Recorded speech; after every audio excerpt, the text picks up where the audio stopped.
നമസ്കാരം, ഞാൻ ശാക്തേയൻ. സജ്ജനങ്ങളുമായിട്ട് നമ്മളിന്ന് ചർച്ച ചെയ്യുന്ന വിഷയം പൂരം നക്ഷത്ര ജാതരുടെ ഏകദേശം 26 വയസ്സ് മുതൽ 33 വയസ്സ് വരെ അവർക്ക് അനുഭവത്തിൽ വരാനിടയുള്ള ചൊവ്വാദശാകാലത്തെക്കുറിച്ചാണ്. ഇതൊരു ഏകദേശ കണക്ക് വെച്ചാണ് ഇത്തരത്തിലുള്ള ഒരു ഫലസാധ്യത പറയുന്നത്. കാരണം ഏതൊരു പൂരം നക്ഷത്ര ജാതൻ്റെയും ജാതകമനുസരിച്ച് ജനന സമയത്തെ വെച്ച് കണക്ക് കൂട്ടിയാൽ മാത്രമേ നമുക്ക് പ്രാരംഭ ദശാകാലം കിട്ടാറുള്ളൂ. പ്രാരംഭ ദശാകാലം എന്ന് പറയുന്നത് പൂര നക്ഷത്രജാതരെ സംബന്ധിച്ച് ശുക്രദശാകാലമാണ്. 20 വർഷമാണ്. ആ 20 വർഷം അവർക്ക് അനുഭവത്തിൽ വരുമോ അതോ 20 ദിവസമേ വരത്തുള്ളൂ എന്നൊക്കെ ഉള്ളത് നമ്മൾ ജനന സമയം വെച്ച് കണക്കൂട്ടിയെടുക്കുന്നതാണ്.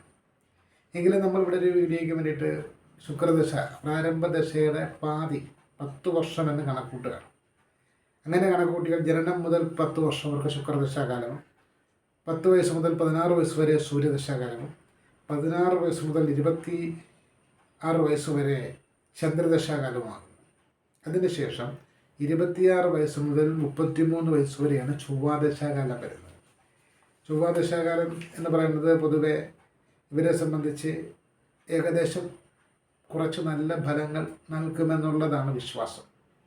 എന്നാൽ ഏതൊരു പൂരം നക്ഷത്രജാതൻ്റെയും ജാതകമനുസരിച്ച് അവൻ്റെ ജാതകത്തിൽ ചൊവ്വ ശുഭനാണോ അശുഭനാണോ എന്നതിനെ ആശ്രയിച്ചായിരിക്കും ചൊവ്വാദശാകാലത്തിൻ്റെ ഫലങ്ങൾ അനുഭവത്തിൽ വരിക എന്ന് മനസ്സിലാക്കുക. അപ്പോൾ നമ്മളിപ്പോൾ ഏകദേശ കണക്ക് വെച്ച് പൂര നക്ഷത്രജാതരുടെ 26 വയസ്സ് മുതൽ 33 വയസ്സ് വരെയുള്ള കാലഘട്ടം ചൊവ്വാദശാകാലമാണെന്ന് പറഞ്ഞു.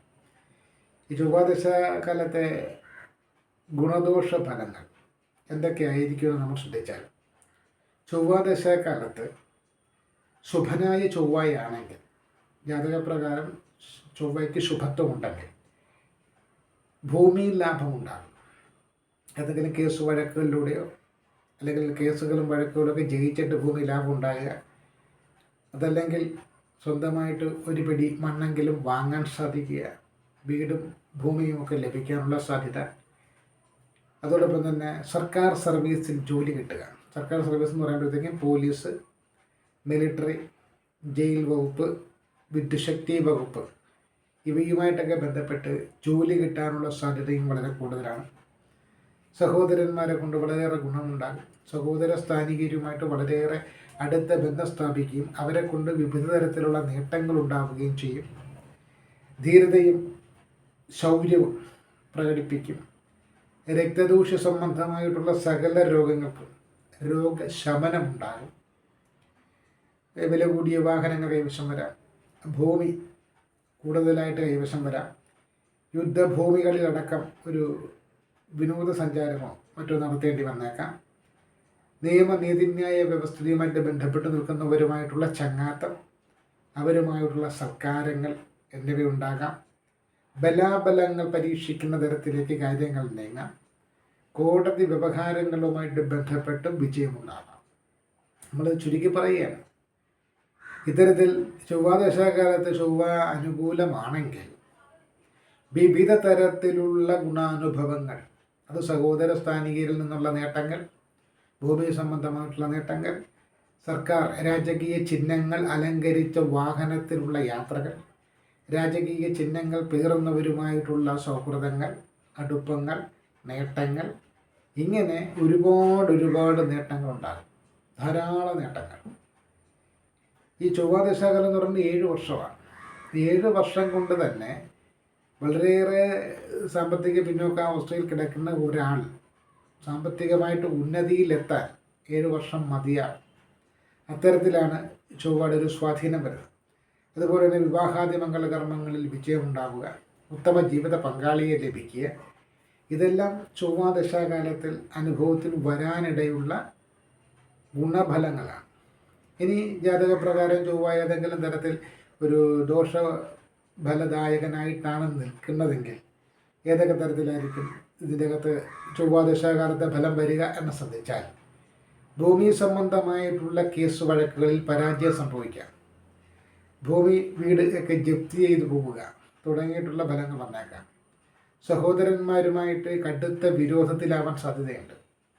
പോലീസ്, പട്ടാളം പോലെയുള്ള നിയമപരിപാലന ഏജൻസിയുടെ ശത്രുവാകാം. അവിടെ നമുക്ക് പ്രതികൂലമാവാം. രാജകോപം, സർക്കാരിൽ നിന്നും നമുക്ക് പ്രതികൂല നടപടികൾ പ്രതീക്ഷിക്കാം. സഹോദര സ്ഥാനികരുമായിട്ടുള്ള മൽപ്പിടുത്തങ്ങളോ കയ്യേറ്റങ്ങളോ ഒക്കെ ഉണ്ടാവാനായിട്ടുള്ള സാധ്യതയുണ്ട്. രക്തദൂഷ സംബന്ധമായിട്ടുള്ള രോഗദുരിതങ്ങൾ ഉണ്ടാകാനിടയുണ്ട്. വാഹനങ്ങളുമായിട്ട് ബന്ധപ്പെട്ട് അപകട സാധ്യതയുണ്ട്. വളരെയേറെ ശ്രദ്ധിച്ചില്ലെങ്കിൽ ആയുധം കൊണ്ടുള്ള മുറിവാൽ വരുന്ന വ്രണരോഗങ്ങളും ചൊവ്വാദശാകാലത്ത് സംഭവിക്കാം. അപ്പോൾ ചൊവ്വാദശാകാലത്ത് ഗുണകരമായിട്ട് നമ്മൾ എന്തൊക്കെ വിഷയങ്ങളാണോ സൂചിപ്പിക്കുന്നത്, ആ വിഷയങ്ങളുടെയൊക്കെ ഒരു തിരിച്ചടി അല്ലെങ്കിൽ ഒരു പ്രതികൂലതയായിരിക്കും ചൊവ്വ നീചാവസ്ഥയിലോ അശുഭനോ ആയിട്ട് നിൽക്കുമ്പോൾ ഉണ്ടാവുക. എങ്കിലും പൊതുവെ ഈ നക്ഷത്രജാതരെ സംബന്ധിച്ച് പൊതുവെ ഇവർക്ക് കുറച്ച് ഗുണഫലങ്ങൾ ഉണ്ടാക്കേണ്ടതാണ് ചൊവ്വ. ഇനിയിപ്പം ജാതകപ്രകാരം വളരെ അശുഭനായിട്ട് നിൽക്കുന്നു എങ്കിൽ പോലും ചില അപകാരങ്ങളൊക്കെ വരുമ്പോൾ ചെറിയ ചെറിയ ഗുണഫലങ്ങൾ ഉണ്ടാക്കേണ്ടതാണ്. ഇത് ഏറ്റവും കൂടുതൽ ഭൂമി സംബന്ധിച്ചുള്ള വിഷയങ്ങൾ തന്നെയാണ്. ഭൂമികാരകനാണ് ചൊവ്വ. അതോടൊപ്പം തന്നെ സഹോദരകാരകനാണ്, രക്തത്തെ സൂചിപ്പിക്കുന്നവനാണ്. ഈ വിഷയങ്ങളിലൊക്കെ ഒരു സ്വാധീനം ചൊവ്വ ഗുണമാകുന്നതനുസരിച്ച് ഗുണാധിക്യവും, ചൊവ്വ നീചമാകുന്നതനുസരിച്ച് ദോഷഫലങ്ങളും ഉണ്ടാകും. അപ്പം ചൊവ്വാദശാകാലം എന്ന് പറയുന്നത് വളരെയേറെ സൂക്ഷിച്ച് ശ്രദ്ധിച്ചു പോകേണ്ടുന്ന ഒരു കാലഘട്ടമാണ്. ഈ പോലീസിലും പട്ടാളത്തിലേക്കൊക്കെ ജോലിക്ക് ശ്രമിക്കുന്നവർക്ക് ശുഭനായ ചൊവ്വാദശാകാലമാണെങ്കിൽ വളരെ ഈസിയായിട്ട് അവിടെ ജോലി കയറാൻ സാധിക്കും, വളരെ ഈസിയായിട്ട് കയറാൻ സാധിക്കും. അതുപോലെ തന്നെ പോലീസിൽ നിന്നും പ്രതികൂലമായിട്ടുള്ള നിലപാട് ചൊവ്വ നീചാവസ്ഥയിൽ വരുന്ന ഘട്ടത്തിലുണ്ടാകും. ജയിൽ സംബന്ധമായിട്ടുള്ള പ്രശ്നങ്ങൾ, വൈദ്യുത ആഘാതമേൽക്കുക, ഇടിമിന്നലേൽക്കുക, ഇതൊക്കെ ചൊവ്വയുമായിട്ട് ബന്ധപ്പെടുത്തി പറയാവുന്ന ഫലങ്ങളാണ്. വൈദ്യുതി നിന്നുള്ള ബുദ്ധിമുട്ടുണ്ടാകുന്നതും ഇടിമിന്നലേൽക്കുന്നതും ചൊവ്വയുമായിട്ട് ബന്ധപ്പെട്ടാണ്. അതുപോലെ വാഹനാപകടം ചൊവ്വയുമായിട്ട് ബന്ധപ്പെട്ടാണ്. അത് ജാതകത്തിൽ ചൊവ്വ ഏത് രീതിയിൽ നിൽക്കുന്നു എന്നതിനെ ആശ്രയിച്ചാണ് ഈ ഫലങ്ങൾ പറയേണ്ടത്. എന്തായാലും പൂരനക്ഷത്രജാതരെ സംബന്ധിച്ച് നമ്മൾ ചുരുക്കി പറഞ്ഞാൽ ചൊവ്വാദശാകാലം എന്ന് പറയുന്നത് ഏകദേശം 26 വയസ്സ് മുതൽ 33 വയസ്സ് വരെ ഇവർക്ക് അനുഭവത്തിൽ വരുന്ന ചൊവ്വാദശാകാലം എന്ന് പറയുന്നത് ഈ പറഞ്ഞിരിക്കുന്ന ഗുണദോഷ ഫലങ്ങൾ ഇടകലർന്ന് ലഭിക്കുന്നതും അതിൽ കുറച്ച് ഗുണാധിക്യം കൂടുതലുള്ളതുമായിരിക്കും. കാരണം ക്ഷേമ നക്ഷത്രാധിപതി എന്നൊക്കെ പറയുക. അപ്പം അത്തരത്തിൽ വരുമ്പോൾ ചൊവ്വാദശാകാലം എന്ന് പറയുന്നത് പൊതുവേ ഗുണകരമായിരിക്കുമെന്ന് നമുക്ക് മനസ്സിലാക്കാം. ഈ ചൊവ്വാദശാകാലത്ത് നമ്മൾ മനഃപൂർവ്വം കോടതി വ്യവഹാരങ്ങളിലൊന്നും പോയി ചാടാതിരിക്കാൻ ശ്രദ്ധിക്കുക. വാഹനങ്ങൾ ഉപയോഗിക്കുന്നവർ വളരെ സൂക്ഷിച്ച് അത് കൈകാര്യം ചെയ്യുക. രക്തദൂഷ്യ സംബന്ധമായിട്ടുള്ള രോഗദുരിതങ്ങൾ വരാതിരിക്കുവാൻ, പ്രത്യേകിച്ച് ചൊവ്വാദശാകാലത്ത് ശിരസ്സുമായി ബന്ധപ്പെട്ടാണ് രക്തപ്രശ്നങ്ങളൊക്കെ രക്തം വാർന്നു പോകുക എന്നൊക്കെ പറയുന്നത്. അപ്പം അത്തരത്തിലുള്ള കാര്യങ്ങളൊക്കെ വരാതിരിക്കുവാൻ വേണ്ടി ശ്രദ്ധിക്കുന്നതും നന്നായിരിക്കും. ഇനി ഈ ചൊവ്വാദശാകാലത്ത് എന്താണ് ദോഷപരിഹാരം? നമ്മൾ ഇത്രയും ചുരുക്കി ഈ വീഡിയോയിൽ പറയുന്നത്. ഇതുമായിട്ട് അനുബന്ധപ്പെട്ട വീഡിയോകൾ നമ്മൾ തുടരെ വേറെ അപ്ലോഡ് ചെയ്യുന്നുണ്ട്. അതുകൊണ്ടാണ് നമ്മൾ ചുരുക്കി ഒരു പ്രാഥമിക അറിവിന് വേണ്ടിയിട്ട് പറയുന്നത്.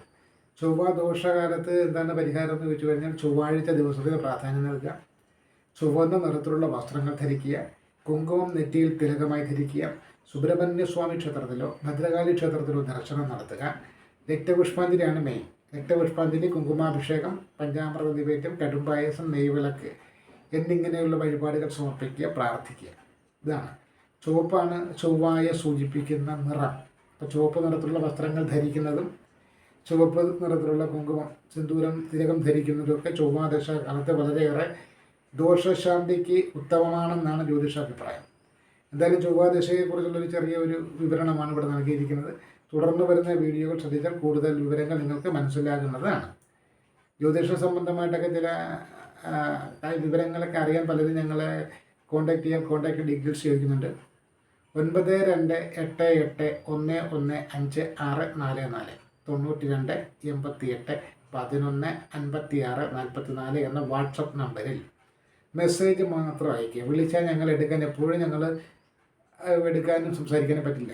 വാട്സപ്പ് മെസ്സേജ് അയച്ചാൽ സമയം പോലെ അതിൻ്റെ ഇത് നോക്കിയിട്ട് മറുപടി നൽകാൻ പറ്റുന്ന കാര്യങ്ങളാണെങ്കിൽ തീർച്ചയായിട്ടും ഞങ്ങൾക്ക് മറുപടി നൽകുന്നതിൽ ബുദ്ധിമുട്ടില്ല. കുറച്ച് കാലതാമസം ഉണ്ടായാൽ പോലും. ഇതാണ് നമുക്ക് ഈ വീഡിയോയിലൂടെ സൂചിപ്പിക്കാനുള്ള കാര്യങ്ങൾ. മറ്റൊരു വീഡിയോയുമായിട്ട് മറ്റൊരു ദിവസം കാണാം.